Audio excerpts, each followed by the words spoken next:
అమాయకుడు సార్ మా బావ, పెంచాడు సార్. ఇంకా 1950 కాలంలోనే ఉన్నాడు సార్.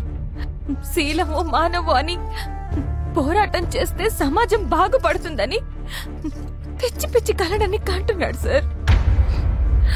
ఇక్కడ మనుషులు పీల్చే గాలి కల్తీ, వదిలే ఆలోచనలు కల్తీ అని తెలీదు సార్ మా బావకి.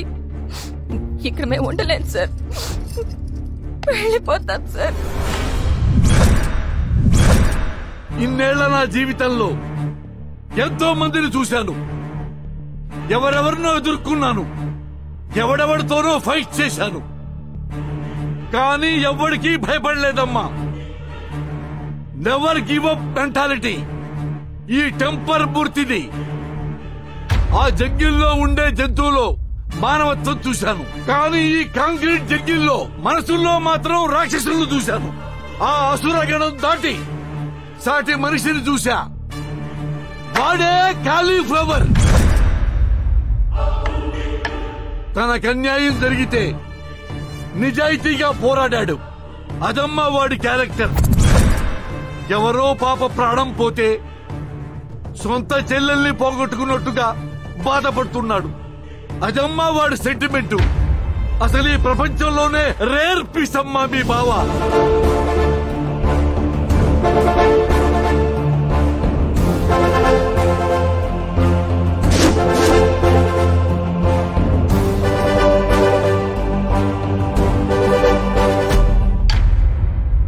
వాడు పోరాటం చేస్తున్నది చరిత్రలో నిలబడటానికి కాదు, చరిత్ర సృష్టించడానికి. అన్నా, లాగు జారిపోతే టవల్ కట్టావు, పడిపోయే బిల్లని ఒంటి చేత్తో పట్టావు, ఓడిపోయే నన్ను గెలిపించావన్నా. ఆడనా, ఆడు. వాడిలా ప్రతి ఒక్కరూ ఉంటే కోర్టులు, కేసులు, చట్టాలు, తీర్పులు ఏమీ ఉండవమ్మా.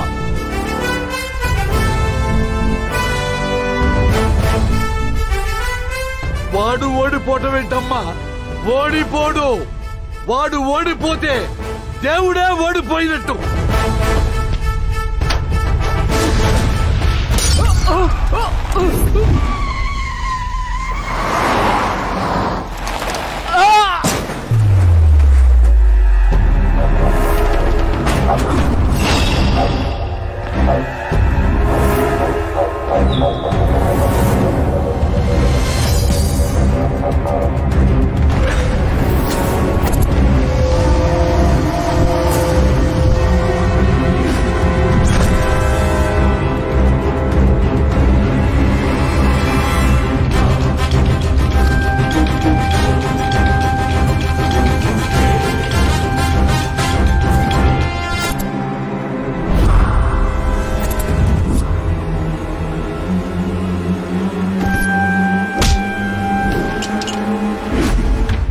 వంశీయులు భార్యను తప్ప పరాయి స్త్రీని తాకకూడదు.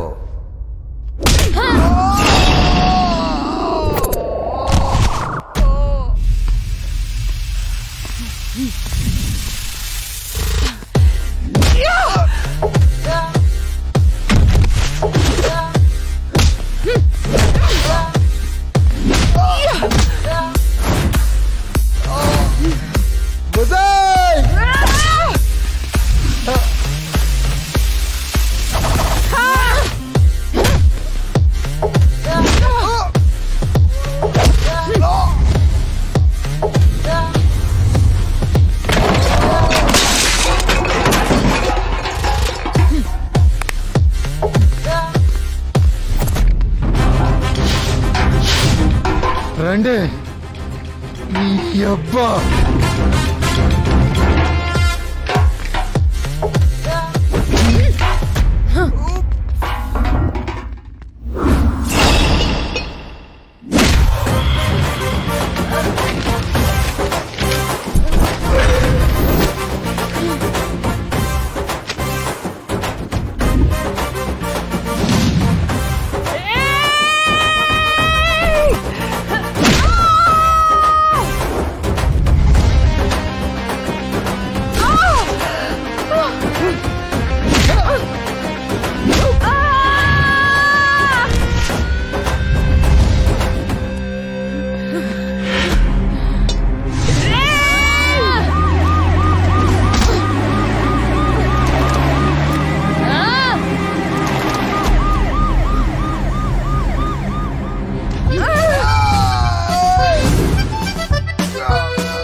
ఏం చేశామో మాకే గుర్తులేదు.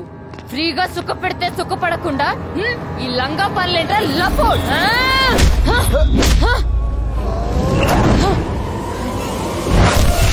పిచ్చలు విడిగా ఎంజాయ్ చేసి మమ్మల్ని పిచ్చి కుక్కల్లా రోడ్డు మీద పడేసావు కదరా. అన్ని దిక్కుల్లో ఎంజాయ్ చేస్తున్న మాకు ఏ దిక్కు లేకుండా చేసావు కదరా.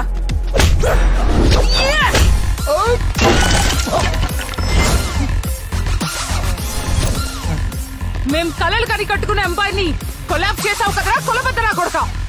కంట్రీ దాటి వెళ్దాం అంటే వెళ్ళనీకుండా చేసావు కదరా. Country brute.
జనాల దగ్గర డబ్బులు దోచారు, అమాయకుల ప్రాణాలు తీశారు, ఆడజాతి మొత్తం సిగ్గుపడే స్థితికి దిగజార్చారే.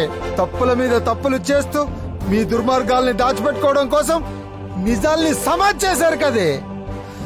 మా తాత మాటను గౌరవిస్తూ ఇప్పటి వరకు ఆడవాళ్లను తాకలేదు. కానీ మనిషి కంటే శీలం గొప్పది, శీలం కంటే నిజం గొప్పది, నిజం కంటే ఏది శాశ్వతం కాదని నాకిప్పుడు అర్థమైంది. నిజానికి చెడును నాశనం చేసే శక్తే ఉంటే మీ ద్వారా మలినమైన ఈ శరీరం మిమ్మల్ని శిక్షించడానికి ఇప్పుడే ఇక్కడే అగ్ని పునీతం కావాలి.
ఈరోజు శకునం ఏదో తేడాగా ఉంది.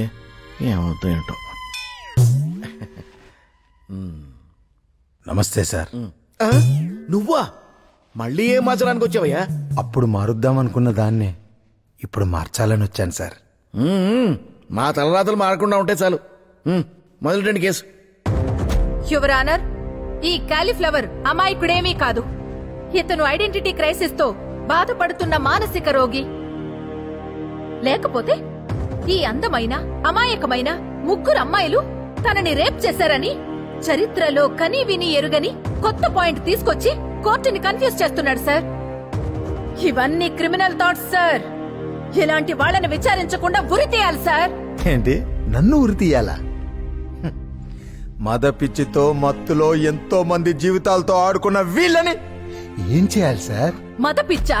స్త్రీలను అందరి ముందు అనరాని మాటలన్నీ అంటున్నాడు సార్ ఇతను. ఇతను స్త్రీ ద్వేషి. ఇతనే కాదు యువర్ ఆనర్, చాలా ఇళ్లల్లో మామలు, అల్లుళ్ళు, భర్తలు అందరూ ఇలాగే ఉన్నారు సార్. అబ్బా, చూసారా చూసారా సార్ ఆ పురుష అహంకారం? Order order. అహంకారం కాదు సార్, అవమానం తట్టుకోలేని ఆవేదన సార్. మగాడు పుట్టగానే వారసుడు పుట్టాడని సంబరాలు చేసుకుంటారు, కానీ ఆ వారసుడు పడే కష్టాలేంటో తెలియదు సార్.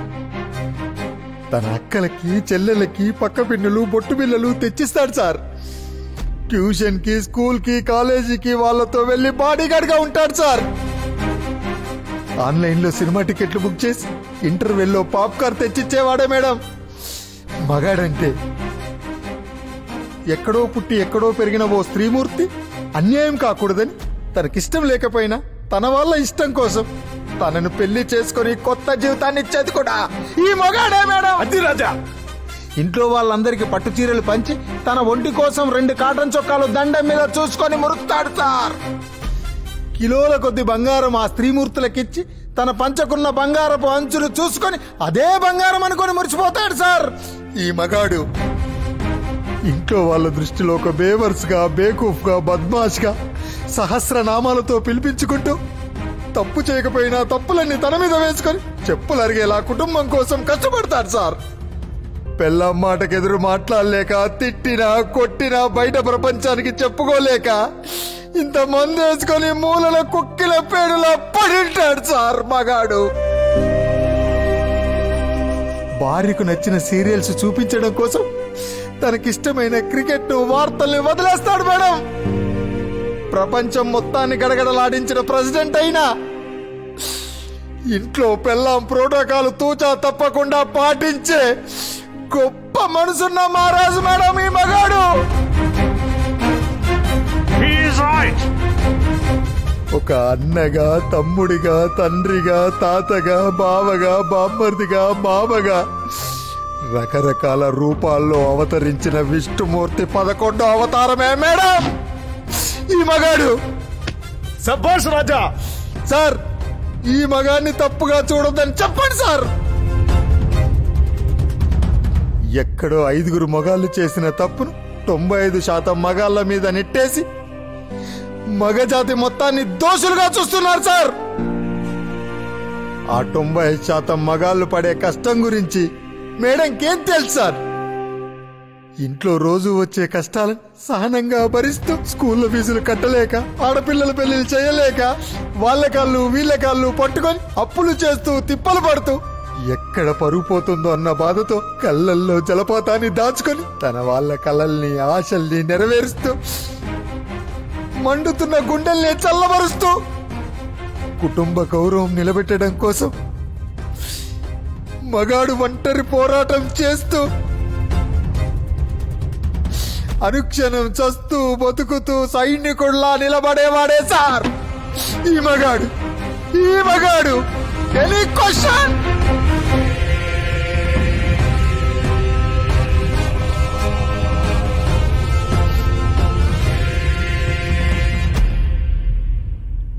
చెప్పు బంగారం. ఏమండి, ఇంకెప్పుడు మిమ్మల్ని కూరగాయలు తెమ్మని చెప్పనండి. మీ గొప్పతనం తెలిసిందండి. క్యాలీఫ్లవర్ నా కళ్ళు తెరిపించాడు. మీరు త్వరగా ఇంటికొస్తే మీ పాద పూజ చేసుకుంటానండి. ఓకే.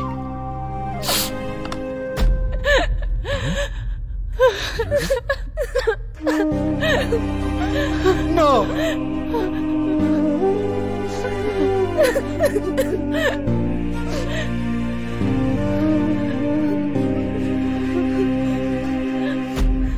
మమ్మల్ని క్షమించండి. ఇప్పటి వరకు కోరికల కోసం, సుఖాల కోసం చాలా తప్పులు చేశాం. చెడు వ్యసనాలకు బానిసలమై ఎంతో మందిని మోసం చేశాం. కానీ మనిషి అన్నాక ప్రేమించాలని, మనుషుల్ని గౌరవించాలని క్యాలీఫ్లవర్ ని చూసే తెలుసుకున్నాం. మీరు ఏ శిక్ష విధించినా రెడీగా ఉన్నాం. తప్పొప్పుకుని గిల్టీగా ఫీల్ అయిన వీళ్లకు సెక్షన్ 302 కింద యావజ్జీవ కారాగార శిక్ష విధిస్తూ ఎక్కడో రేపు ఆరోపణతో మొదలై అతిపెద్ద క్రైమ్ ని సాల్వ్ చేయడానికి హెల్ప్ అయిన క్యాలీఫ్లవర్ ఆలోచనని సమర్థిస్తూ స్త్రీల శీల పరిరక్షణ చట్టంలాగే మగవాళ్ల శీల పరిరక్షణ చట్టం కూడా అవసరమని నమ్ముతూ అలాంటి చట్టం చేయవలసిందిగా పైకోర్టుని, చట్టసభల్ని కోరుతున్నాను. అలాగే ఆ చట్టానికి క్యాలీఫ్లవర్ చట్టం అని పేరు పెడితే బాగుంటుందని రికమెండ్ చేస్తున్నాను. కంగ్రాచులేషన్స్.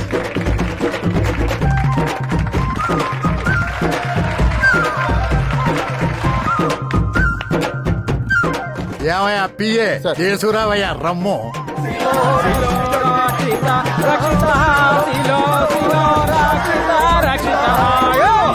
రాజా, నాకు డౌట్ మిగిలిపోయింది, క్లియర్ చేస్తావా?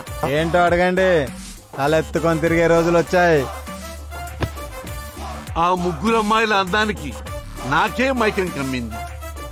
నిన్నేం చేశారో, ఎలా చించారో అని కుతూహలంగా ఉందయ్యా. మూర్తి గారు, ఆ చీకటి రాత్రి గురించి నన్ను అడగండి. ఓరి బాబు, ఓరు నాయనో, శీలం కోసం సిగ్గే వదిలేసిన గరుడు నువ్వు. నిన్ను వాళ్ళు ఎలా? ఆ రోజు రాత్రి ఆ ముగ్గురు నన్ను ఎత్తుకెళ్లారు. వామ్మో, మంచం మీద పడేశారు. నులక మంచమా, నవర మంచమా? ఓరి నీ అయ్యా, నొరగ మంచం అయితే ఏంటి, నవారు మంచం అయితే ఏంటి, నేల అయితే ఏంటి, మ్యాటర్ కదా ముఖ్యం. ఆ తర్వాత ఏమైంది రాజా? నాకు ముద్దులు పెట్టారు. అమ్మా, ఆ తర్వాత మళ్ళీ ముద్దులు పెట్టారు. వారిని అమ్మ ముద్దుల నుంచి ముందుకు పోరా నాయనా. మళ్ళీ ముద్దే పెట్టారు సార్. ముద్దులు పెట్టాక ఏం జరిగిందిరా? వాళ్ళు ముద్దు పెట్టారు, నా శీలం పోయింది. అమ్మా, నేనెలా పుట్టాను? అది మీ నాన్న నన్ను ముద్దు పెట్టుకుంటే నువ్వు పుట్టావురా. అవునా? ముద్దు పెట్టుకుంటే పిల్లలు పుడతారా? ముద్దులకే శిలం పోయిందని నమ్మి సిటీకి వచ్చి ఇంత పెద్ద కథ నడిపావా నువ్వు? నాకు, వీళ్ళకి, మా ఆవిడకి, ప్రేక్షకులకి పెట్టావు కదరా ఇంత పెద్ద క్యాలీఫ్లవరు.